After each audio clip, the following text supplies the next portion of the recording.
Oui, aujourd'hui, c'est la journée de la famille et c'est une joie pour nous d'être à ce rendez-vous de joie, rendez-vous de bonheur, rendez-vous familial, rendez-vous de proclamation de l'Évangile et rendez-vous de louange.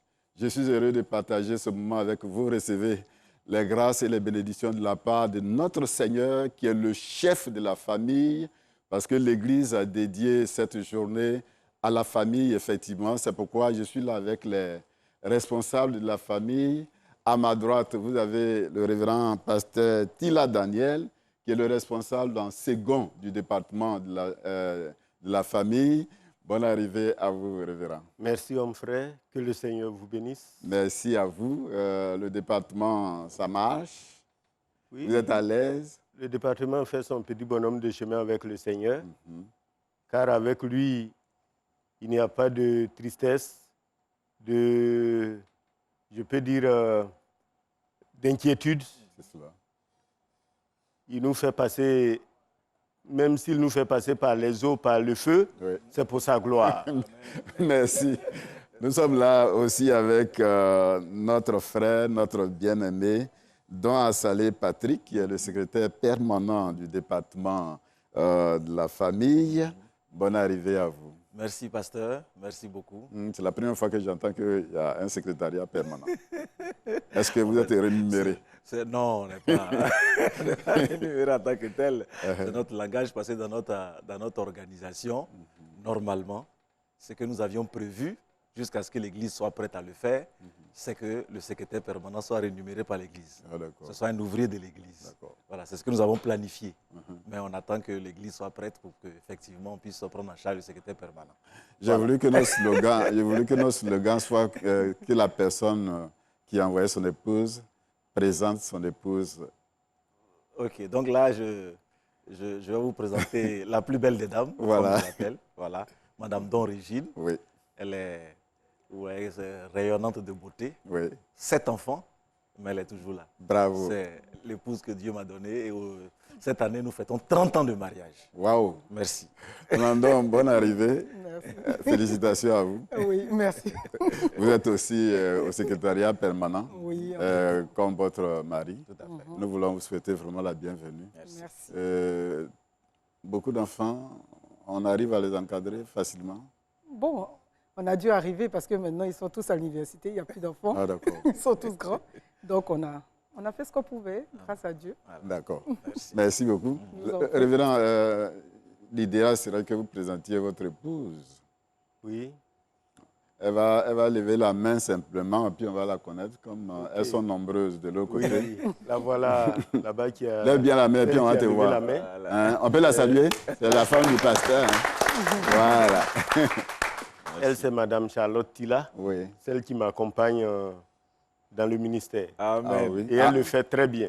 Très bien, même. Très bien. Merci, que le Seigneur te bénisse abondamment. On va commencer par ma droite, et puis on va terminer par mon épouse, la plus belle aussi. On va commencer par... et pourquoi pas? On va commencer par à ma droite. Vous allez vous présenter. Allez-y. Je suis Alou Naïdenor Julien. Je suis président du COMEFA du circuit de Vridicité. Voilà. Je suis... C'est bon, c'est bon. Allez-y. D'accord. Donc, président du COMEFA du circuit de Vridicité, avec mon épouse, ma bien-aimée, mon adorée.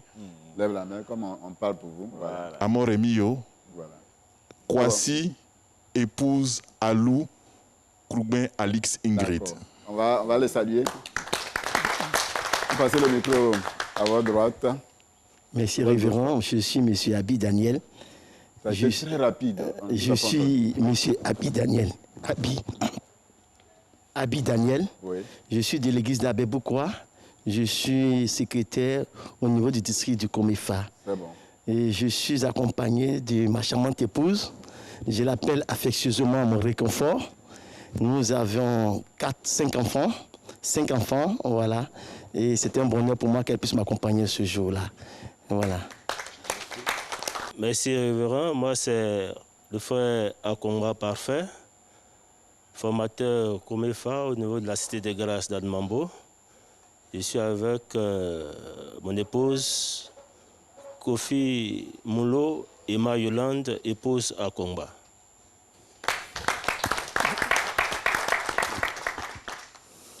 Je suis le frère Christophe Goué, secrétaire permanent adjoint du DEF, président du district, du Comefa du district d'Abidjan Sud. Je suis accompagné par ma tendre et charmante épouse, qui se nomme Samé Chantal Beke, qui nous accompagne dans notre mission. On va aller à notre gauche. Yapo Clément, prédicateur en titre, membre du bureau du Comefa du district. Je suis de l'église Jéhovah Jireh d'Anyama à Djamé. Devant moi, vous avez celle que j'appelle affectueusement ma couronne. Bravo. C'est Madame Koti. Merci. Madame Koti, née Uncho Api Madeleine. D'accord. Elle est la présidente du mouvement des réveils de l'église locale. Nous avons 2 enfants et nous sommes en notre 5e année de mariage. Bravo. Merci. Je suis M. Abouya Aou Benjamin, catéchiste de l'église Ebenezer d'Akopezedji. Je suis accompagné de mon épouse. Elle est présidente des prédicateurs du district d'Anyama. Merci. Tu as fini? Merci. Tu n'as pas dit son nom, on n'a pas entendu son nom. Son nom, Tu as oublié son nom? C'est grave, hein? c'est né Loba Badjo Ange Constance, né à Bouya. On peut les saluer. Je disais que le couple à Bouya, c'est ça, non? Devrait avoir logiquement le prix de ce jour parce qu'ils ont été les premiers à venir dans ce studio. Et je voudrais vraiment les saluer. Oui, allez-y. Je suis le frère Étienne Mida Salomon. Je suis de Port-Boué, président des conducteurs de Port-Boué 1, président de Comefa du Institut de Port-Boué. Je suis accompagné par celle que j'appelle le plus souvent ma très tendre épouse, Madame Étienne Amania Kissi Jeanne, prédicatrice à Port-Boué, membre du mouvement Réveil national. Merci, on voudrait vous saluer, vous souhaiter la bienvenue à ce rendez-vous. Il y a une qui reste, c'est important qu'on puisse la présenter. Elle, c'est mon épouse, elle s'appelle La Perle. Voilà.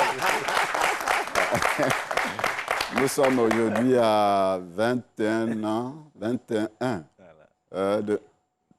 ans de mariage. Voilà. Merci.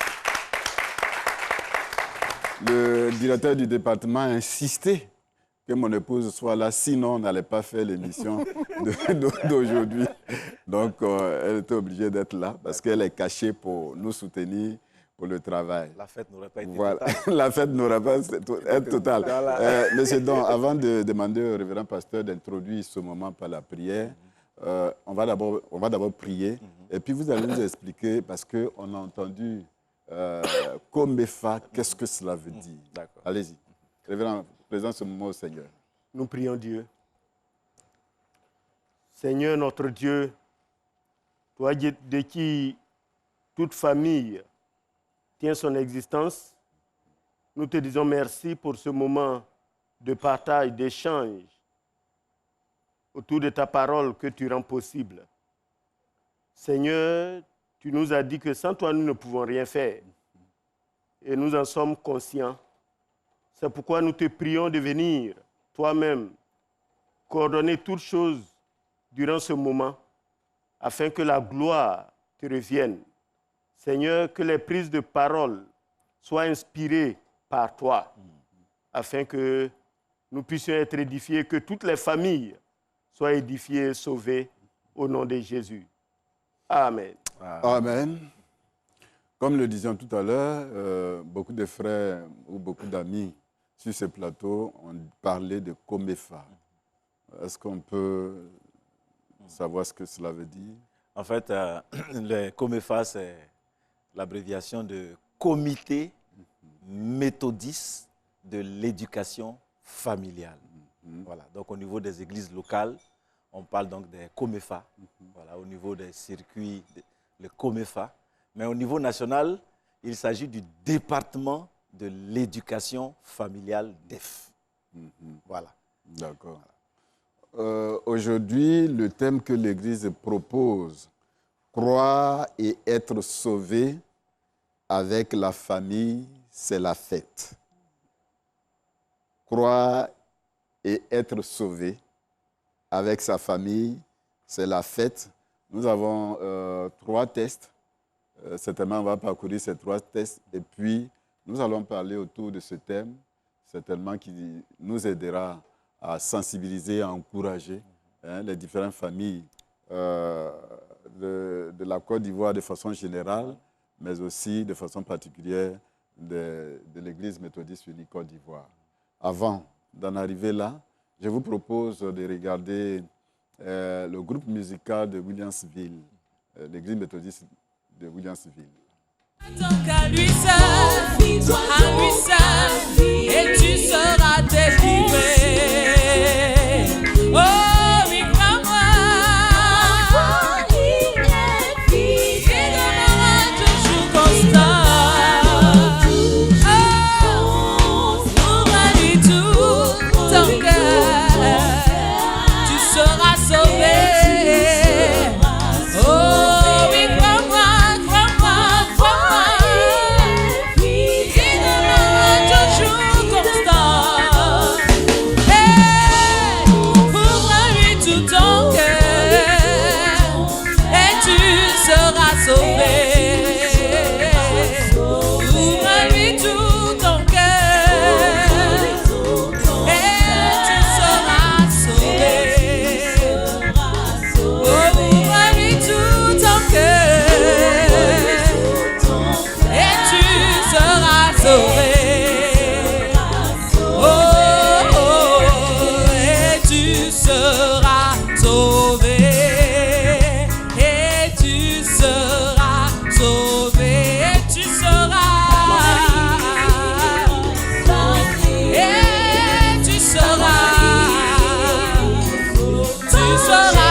Jésus,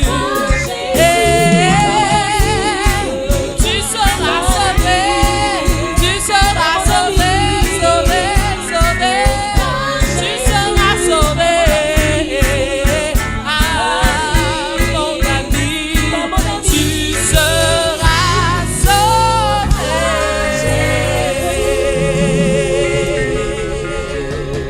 Alléluia.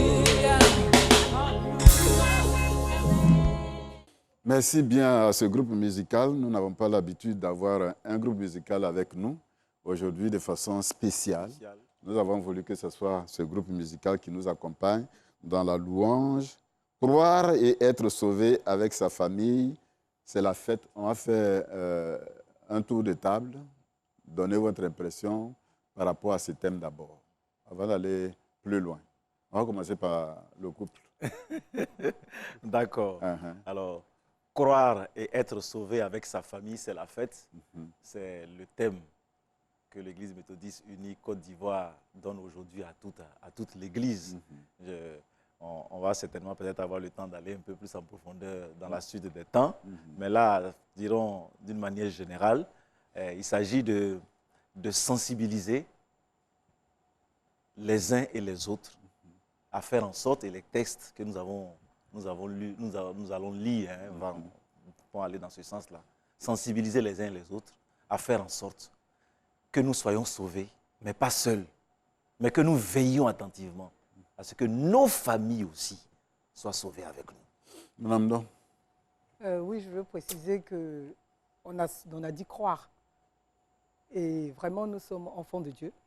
Croire, c'est avoir confiance, mettre notre foi en Jésus-Christ de Nazareth, qui est notre Sauveur et notre Seigneur, de telle sorte que, plus qu'individuellement nous l'avons été, que nous choisissions d'épouser quelqu'un qui a la même foi que nous, qui croit aussi en ce Seigneur-là, pour qu'ensemble, nous puissions avoir des enfants. Ça, c'est la grâce de Dieu. Et que ces enfants soient aussi des témoins de Jésus-Christ, pour que cette famille soit heureuse. Parce que la parole de Dieu le dit, vraiment qu'on est heureux quand on est ensemble, qu'il est agréable, qu'il est doux pour des frères d'être ensemble, et c'est vrai. Donc je pense que ce thème, c'est un thème qui est bienvenu, qui parle vraiment de la famille et qui parle de la joie. Parce que c'est d'abord dans la famille qu'on doit trouver la joie avant de sortir. Donc, on va aller plus loin tout à l'heure. Ne soyez pas si pressés. Non, je ne suis pas pressé. On va laisser le révérend pasteur. Première prise de parole par rapport à ce thème. Merci beaucoup, révérend. Je crois que le but, pour être dans le même temps qu'eux, le but de ce thème est d'abord nous présenter notre situation, chacun sa situation à lui-même, son besoin spirituel à lui-même et la nécessité pour lui de connaître Christ pour son salut. Et ensuite, le but est d'éveiller notre conscience, quel que soit notre rang social, par rapport à notre responsabilité de faire de nos familles la propriété exclusive du Seigneur Jésus. Merci. Je voudrais sauter là-dessus. Famille, c'est quoi? Alors, parce que apparemment, ce thème-là revient. Ou bien, lisons le test. Lisons d'abord les tests. Bon, et puis nous allons voir. Lisons les tests. Okay, voilà. D'accord. C'est intéressant. Okay. Lisons les tests. Le premier test, Madame Don, Josué chapitre 24, versets 14 à 15. Ok. Je lis. Maintenant, craignez l'Éternel et servez-le avec intégrité et fidélité. Faites disparaître les dieux qu'ont servi vos pères de l'autre côté du fleuve et en Égypte, et servez l'Éternel. Et si vous ne trouvez pas bon de servir l'Éternel, choisissez aujourd'hui qui vous voulez servir, ou les dieux que servaient vos pères au-delà du fleuve, ou les dieux des Amoréens dans le pays desquels vous habitez. Moi et ma maison, nous servirons l'Éternel. Amen. Amen. Le deuxième test, Marc chapitre... Voilà, Marc d'abord, c'est ça. Chapitre 5, le verset oui, 18 à 20. On va lire, Marc d'abord. On va lire d'abord Marc. Oui, non, Marc on va lire... après, voilà. Non, selon l'ordre du lectionnaire, on va lire Actes, chapitre 16, verset 30b. Ouais. Verset 30b à 34. On va demander au révérend. Okay. Actes, chapitre 16, verset 30b à 34. Seigneur, que faut-il que je fasse pour être sauvé? Paul et Silas répondirent, crois au Seigneur Jésus et tu seras sauvé, toi et ta famille. Et il lui annonçait la parole du Seigneur ainsi qu'à tous ceux qui étaient dans sa maison. Il les prit avec lui. À cette heure même de la nuit, il lava leurs plaies et aussitôt il fut baptisé, lui et tous les siens. Les ayant conduits dans son logement, il leur servit à manger et il se réjouit avec toute sa famille de ce qu'il avait cru en Dieu. Amen.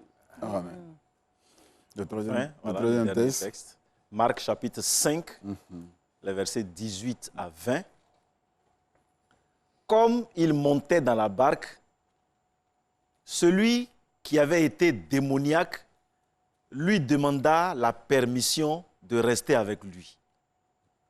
Jésus ne le lui permit pas, mais il lui dit, « Va dans ta maison, vers les tiens, et raconte-leur tout ce que le Seigneur t'a fait et comment il a eu pitié de toi. Il s'en alla et se mit à publier dans la Décapole tout ce que Jésus avait fait pour lui. Et tous furent dans l'étonnement. Amen. Amen. Comment ou croire et être sauvé avec sa famille? Ce mot, dans le texte de Actes, il intervient au moins 2 fois. Hein? Famille veut dire quoi? Alors, je pense que les textes sont assez éloquents. C'est vrai que la famille va commencer par un homme et par une femme. Hein? C'est comme ça que elle commence. Elle commence par un homme et par une femme. Parce qu'avec tout ce qu'on voit autour de nous maintenant, il faut qu'on le dise assez clairement. Le mariage concerne un homme et une femme. Pas 2 hommes, pas 2 femmes. Pas 2 femmes. Voilà. Il faut qu'ici, dans ce cadre-là, on puisse bien le situer. Et la famille, après, va s'agrandir. Il va y avoir des enfants. Mais il n'y a pas que ceux-là. Ce que nous allons avoir ici comme famille, c'est tous ceux qui habitent dans une maison donnée. Donc ici, comme en Afrique, il peut y avoir le père, la mère, les cousins, les cousines, voilà. Donc, comme on le voit dans le texte de Actes en particulier, d'accord, on dit que c'est toute sa famille, tous ceux qui habitaient dans leur maison, dans cette maison. Et donc, c'est cela que nous allons appeler ici famille.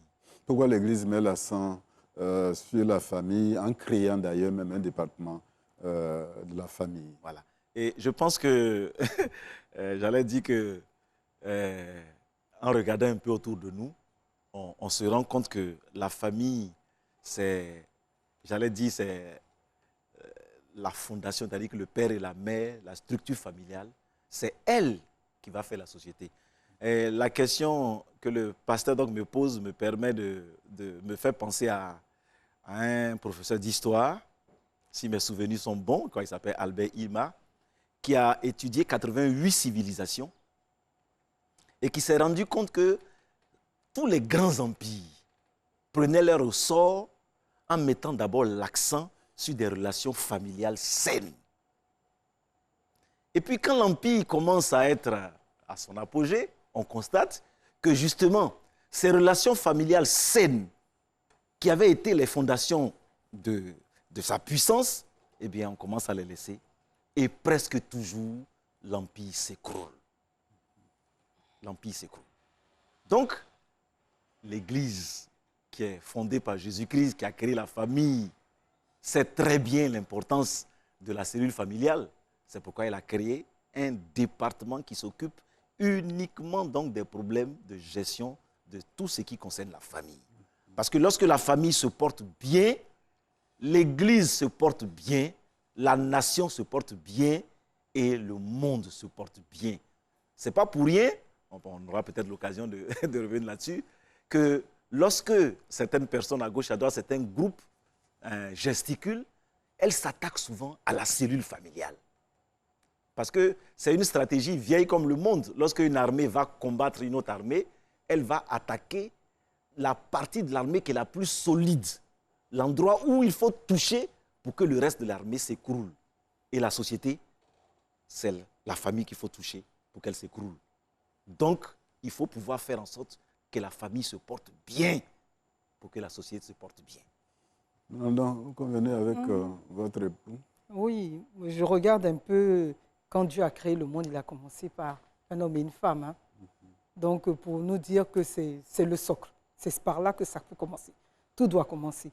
Et quand Jésus même est venu, il a commencé par faire son premier miracle dans une famille, dans un couple qui commençait à Cana. Je veux dire que Dieu a commencé des choses et je ne pense pas que les hommes puissent aller sans tenir compte de ce que Dieu fait. Un homme et une femme, c'est le départ de toute une nation. S'il n'y a pas un homme et une femme, il n'y a pas de nation.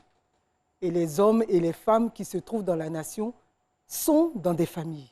Et il faut que les familles soient vraiment bien enseignées, qu'elles soient de bonnes familles pour que la nation avance. Et on va se rendre compte que même quand on regarde dans les écoles, on voit beaucoup de familles qui sont divisées. Et quand on regarde ces enfants-là, c'est des enfants à problème. Ça veut dire que la famille, c'est la base de la société.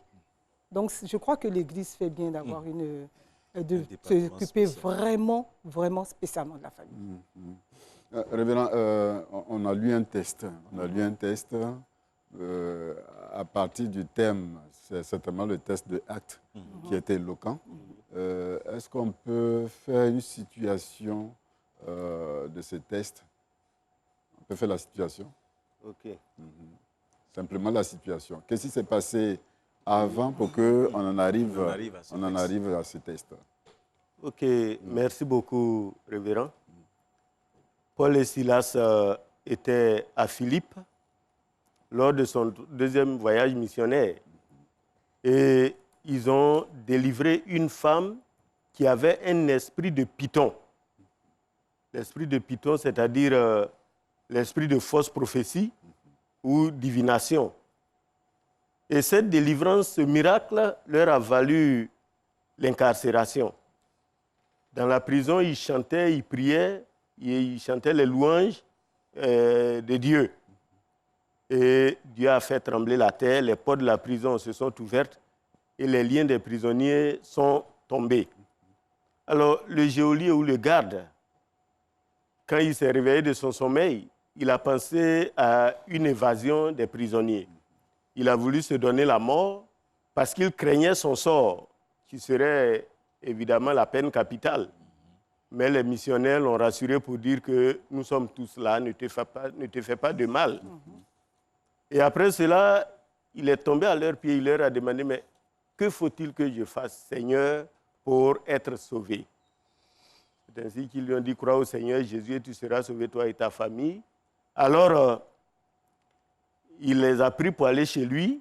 Il a soigné leurs plaies d'abord. Il lui a annoncé l'évangile à lui et à sa famille. Et il leur a donné à manger. Après cela, ils ont été baptisés cette même nuit. Ils ont tous été baptisés. Et c'est ainsi qu'on nous dit qu'ils se sont réjouis, lui et sa famille, de ce qu'il avait cru en Jésus. D'où le thème, croire au Seigneur Jésus. Et être sauvé avec sa famille, c'est la fête. C'est la raison qui fait qu'on fête là. On fête là. Parce que lui et sa famille sont sauvés. Et dans la famille, elle a cité tout à l'heure, je ne sais pas si c'est Madame Don, on va du père, de la mère, vient aux enfants. Est-ce que les enfants, même s'ils sont à bas âge, ils sont tous sauvés? Ça, c'est une question c'est une bonne question parce que la parole de Dieu nous dit « Enseigne ton enfant selon la voie qu'il doit suivre ». Ça veut dire que le plus important, c'est que les parents fassent leur rôle d'enseigner les enfants. Être sauvé, c'est chacun qui le décide à un moment donné de sa vie, mais les parents ont leur rôle, c'est d'enseigner leurs enfants. Enseigner jusqu'à ce que, quand l'enfant est responsable, qu'il peut se prendre en charge, il prenne la décision de choisir.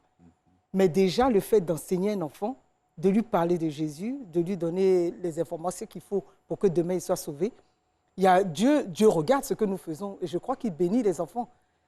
Et si on a joué notre rôle, puisque c'est sa parole qui le dit, qu'il faut enseigner les enfants selon la voie qu'ils doivent suivre, et ils ne s'en détourneront pas, je crois que la parole de Dieu est vraie. Et qu'à un moment donné, les enfants accepteront le Seigneur. C'est une influence qui est capitale, qui est fondamentale. Instruire l'enfant selon la voie qu'il doit suivre. Quand il sera grand, il ne s'en détournera pas. Je sais qu'à propos du baptême des enfants, il y a beaucoup de il y a un certain nombre de choses comme ça. Lorsqu'on était étudiant au niveau des groupes bibliques universitaires, on s'est rendu compte que les chrétiens discutent toujours un peu sur ces choses-là. Donc on demande à chacun de faire comme il sent. Voilà. Et l'Église est sage dans ce domaine-là. L'Église est sage dans ce domaine-là. On n'oblige personne à emmener son enfant au baptême. Voilà, on n'oblige pas. Voilà. Donc, il y en a un qui prend la décision de laisser l'enfant arriver. Voilà. Alors, parce que le texte, il y a un texte qui dit, si tu confesses de ta bouche le Seigneur Jésus, si tu crois dans ton cœur que Dieu l'a ressuscité des morts, tu seras sauvé.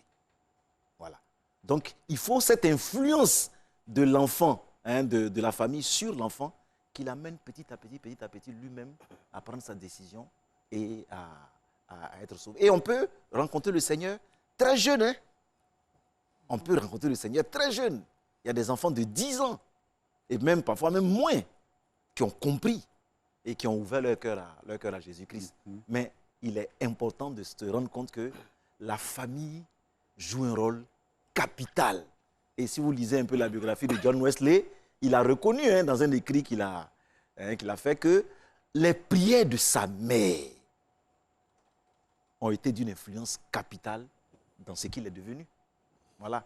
Donc là, l'importance de la famille. La responsabilité des parents sont en jeu ici. C'est capital. Oui.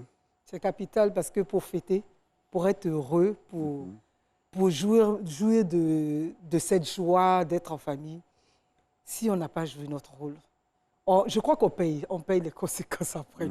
On paye les conséquences, on peut le dire aujourd'hui, on le voit. Beaucoup d'enfants de la rue, on voit beaucoup d'enfants qui ne savent même plus, qui n'ont plus de repères. On voit aussi des enfants qui prennent de la drogue partout. Je crois que les parents, on doit se poser des questions. Quel rôle nous avons joué auprès de nos enfants pour qu'aujourd'hui ils deviennent ça? Et je crois que c'est important que l'Église en parle. C'est très important qu'on en parle. C'est la famille d'abord. Ce n'est pas l'école, ce ne sont pas les amis, ces personnes d'autres, ce ne sont pas les maîtres, ce ne sont pas les professeurs, c'est la famille. Et c'est le socle de la vie, même pour la nation, c'est la famille. C'est la famille. Donc il est important même, pas seulement que l'Église, mais que la nation prenne conscience que c'est la famille d'abord, de telle sorte qu'on fasse en sorte que nos familles soient fortes pour que demain, les enfants que nous allons faire, les enfants qui seront demain des responsables, soient des enfants solides. Quel est le rôle que doit jouer la nation? La nation, son rôle, je pense que c'est plutôt le rôle de faire en sorte qu'on ait de bons professeurs, mais je pense qu'à la base, c'est de faire en sorte que les familles soient bien.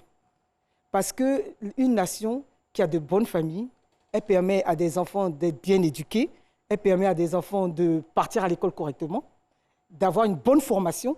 Et demain, ce sont ceux qui sont des professeurs. Donc, quand ils sont de bons professeurs qui ont déjà eu une bonne formation, ils enseignent bien aux enfants.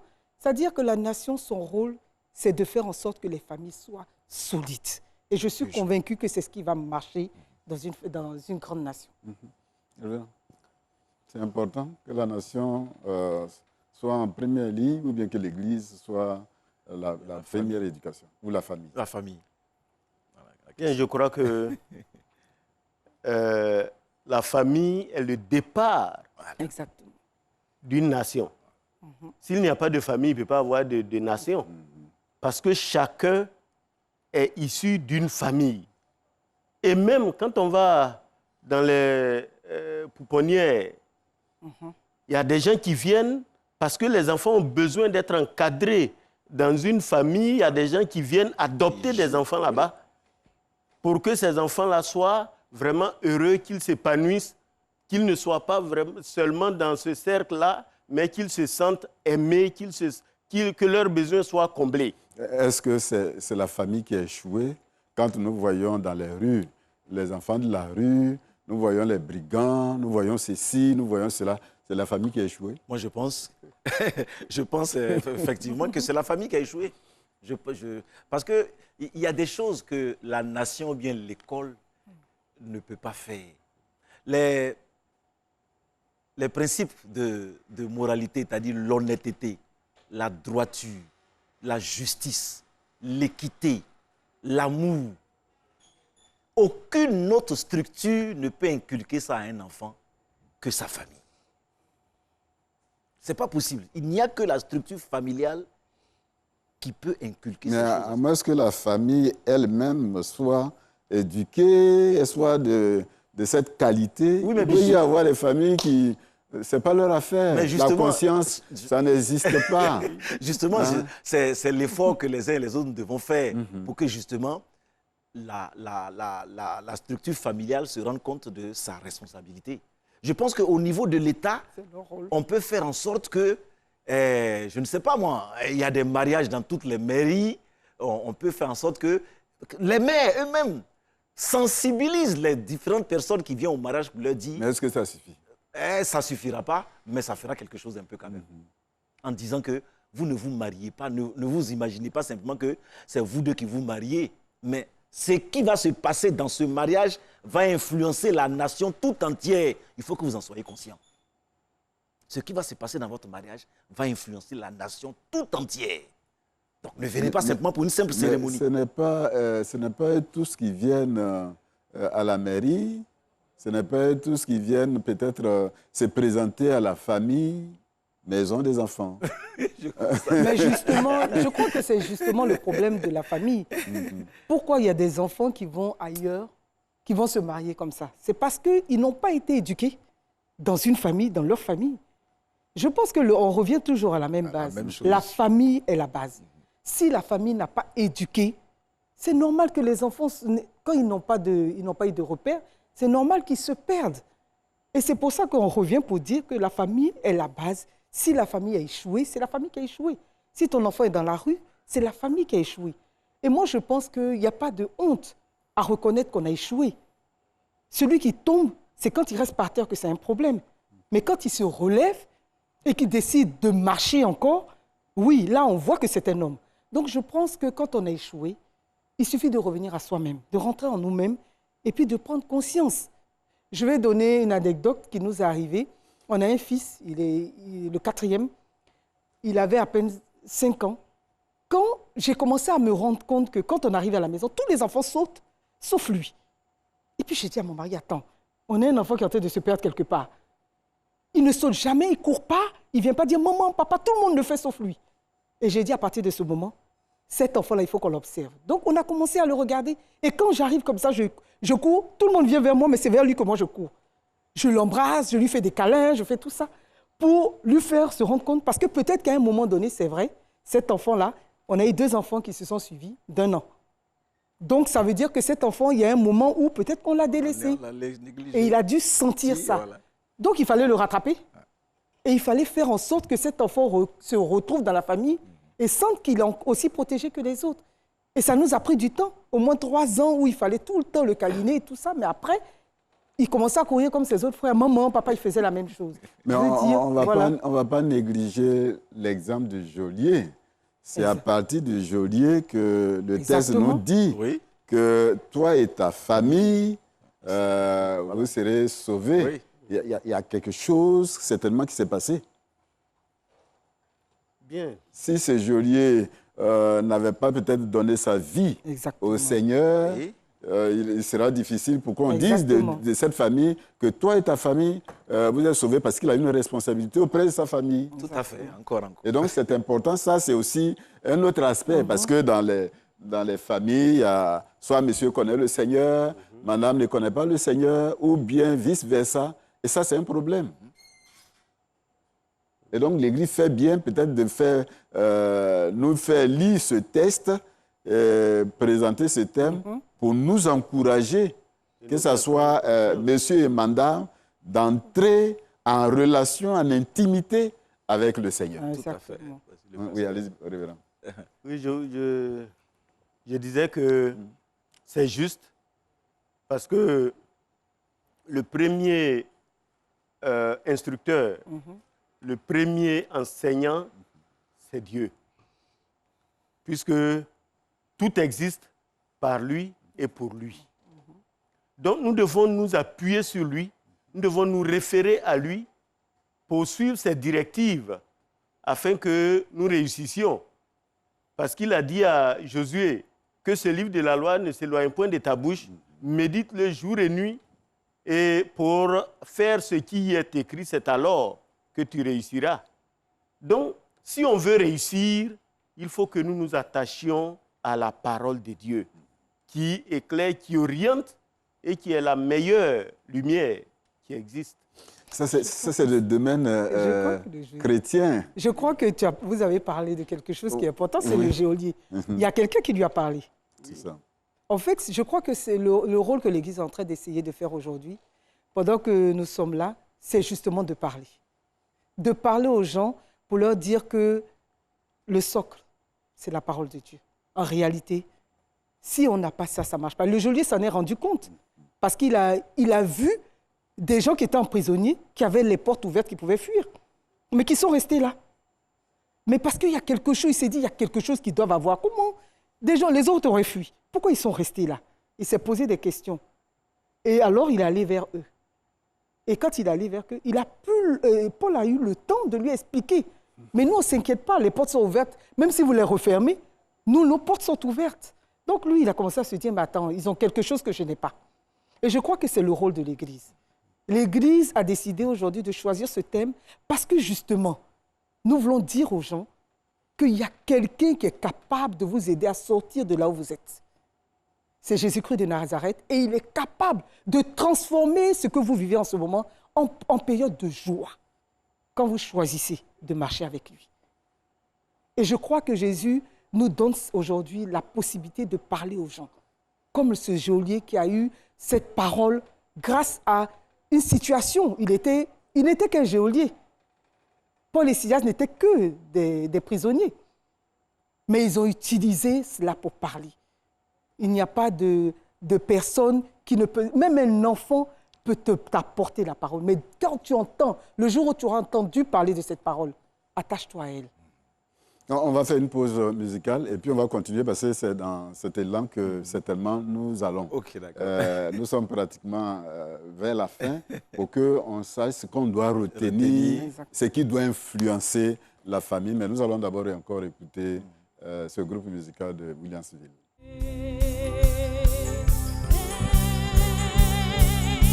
Tu déplaces les montagnes, tu fais tomber les murs avec ton pouvoir. Tu fais des merveilles, rien n'est impossible à celui qui croit en toi. Nous sommes reconnaissants car tu sauves. Tu déplaces les montagnes, tu fais tomber les murs.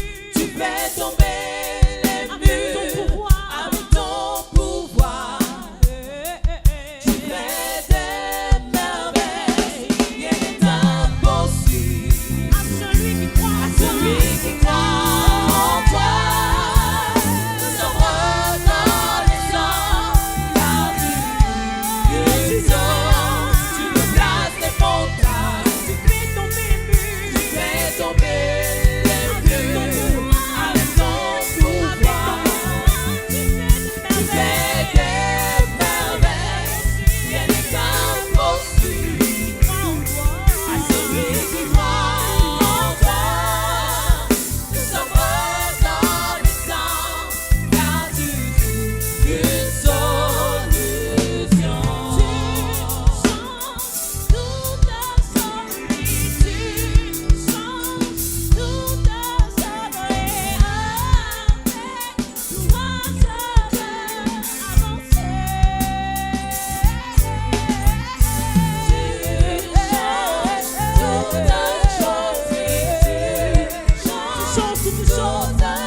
changes toute sobriété. Toi, je veux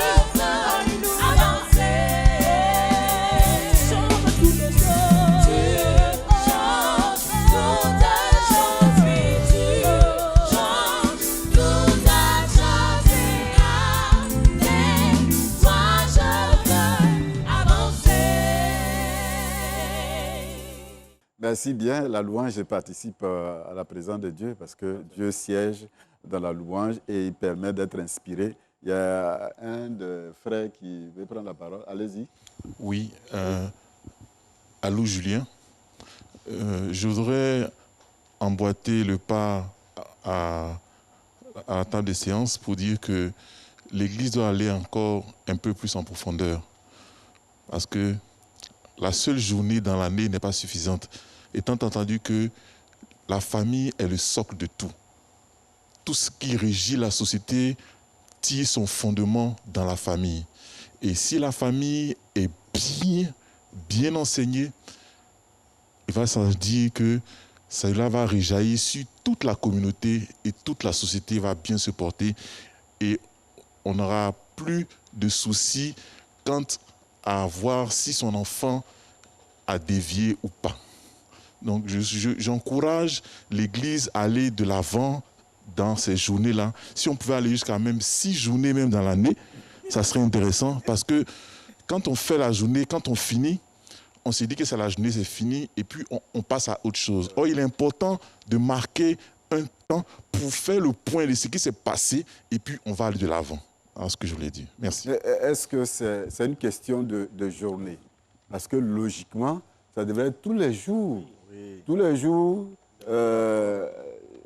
est la journée de la famille. Tous les jours. Voilà, on n'a pas besoin que l'Église, sinon que l'Église n'aura pas d'espace. Ouais, On n'a pas besoin que l'Église donne au peuple de Dieu que tel jour est la journée. Peut-être que, comme tu l'as dit, on va s'arrêter pour faire un bilan. Voilà. Mais chaque jour est la journée de la famille. On a dit que la famille est le socle, est la cellule de base d'une société. Exactement. Donc, tous les jours, vous avez la journée. C'est ça. Ça veut dire que votre responsabilité Voilà. est engagée. Tout à fait. Voilà. Je pense que lui, il parle de la formation. Peut-être que l'Église doit s'appuyer sur la formation de la famille. Non, Oui. il y a une dame qui veut prendre la parole. Madame Abouya, je vois le texte de Actes, en son chapitre 31, où le geôlier demande à Paul et Silas que faire pour être sauvés. C'est ça. Il y a un point qui est très important pour moi ici, parce que on parle de la famille. Mais la famille, c'est tout un protocole. Il y a le père qui est le chef de la famille et il y a la mère. Donc ici, il dit quoi?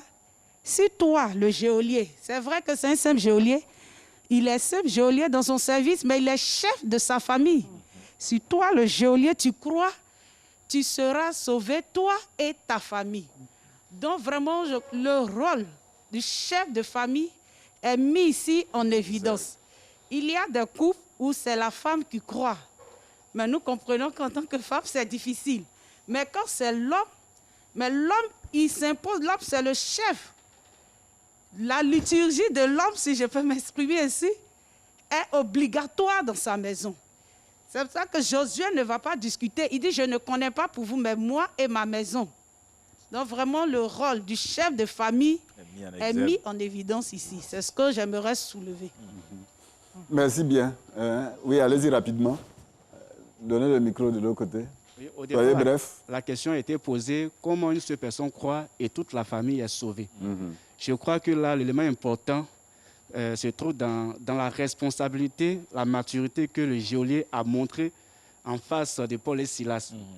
Parce que ce geôlier est quelqu'un de très responsable. Si au travail, voyant qu'il a échoué, le geôlier était sur le point de se tuer, parce que quand on lit le contexte, on lit bien le texte, il a été écrit que quand le tremblement a eu lieu et que les portes de la prison étaient brisées, il allait se tuer. Quelqu'un qui se voit échouer et qui est sur le point de se tuer parce qu'il s'est dit qu'il a échoué, c'est quelqu'un qui est responsable. Donc, si une telle personne est responsable au travail, il va sans dire que c'est quelqu'un qui est responsable dans la vie. Alors, si lui est sauvé, par cette responsabilité, il peut amener toute sa famille à être sauvée parce que déjà Jésus est entré dans la famille par lui. Merci. On continue, Manandon. Et c'est exactement ce que je suis en train de dire. Je dis là-bas, notre responsabilité, c'est d'abord de faire en sorte que l'Église joue son premier rôle. C'est celui de former. Former dans l'Église, même s'il y a deux personnes sont formées, je pense qu'à partir de 2 personnes, ça fait toute une famille qui est formée, ça fait du monde. Donc, le problème, c'est la formation de l'Église. L'Église doit former les couples, l'Église doit former les familles. Si les familles sont bien formées, je pense que c'est ce que le frère voulait dire tout à l'heure, si les familles sont bien formées dans l'Église, je suis convaincu que l'Église bien formée, une Église solide, à long terme, la nation devient solide. Et c'est ce que l'Église voudrait enseigner aujourd'hui. Révérend. Bien. Vous avez une grande responsabilité en tant que chef de famille, chef de département, chef de département, mais responsable et puis pasteur. Je crois que c'est une complémentarité. Ah d'accord. Il ne fuit pas ses responsabilités, c'est complète. C'est complète. Oui, c'est complète. Je crois que l'évangile peut être prêché. Mais si chacun ne rentre pas en lui-même pour se dire que j'ai besoin de ce Seigneur, de celui dont on me parle, pour m'épanouir d'abord sur la terre et ensuite hériter le royaume des cieux, ce sera difficile. Donc c'est à chacun de prendre conscience pour vraiment accepter cette parole qu'on prêche. Même on peut former, on peut donner des enseignements. Mais si la personne, on dit toujours que réveiller celui qui ne dort pas est plus difficile. Quand tu ne dors pas, on va crier jusqu'à tu ne vas pas. Donc, si quelqu'un ne veut pas se donner à Jésus, c'est très difficile. Donc, il faut que chacun fasse cette ouverture-là pour le Seigneur, pour se dire qu'il a besoin de celui-là pour transformer sa vie. Alors, toute sa famille bénéficiera de cette régénération, de cette transformation qu'il aura subie. Merci bien, pasteur. Le thème commence par croire. Croire. Hein, le préalable se situe à ce niveau. Comme le pasteur était en train de dire, même si on a prêché, que les gens ou que les frères ou que le monde ne voudra pas croire. Donc, c'est que la famille ne peut pas être sauvée. Mais il faut prêcher. Il faut prêcher l'évangile. Il faut parler. Hein? C'est l'évangile qui transforme. Quelqu'un me faisait, je lisais quelque part, dans une ville où il y avait beaucoup de bars, les gens allaient au bois, ils se saoulaient, tout.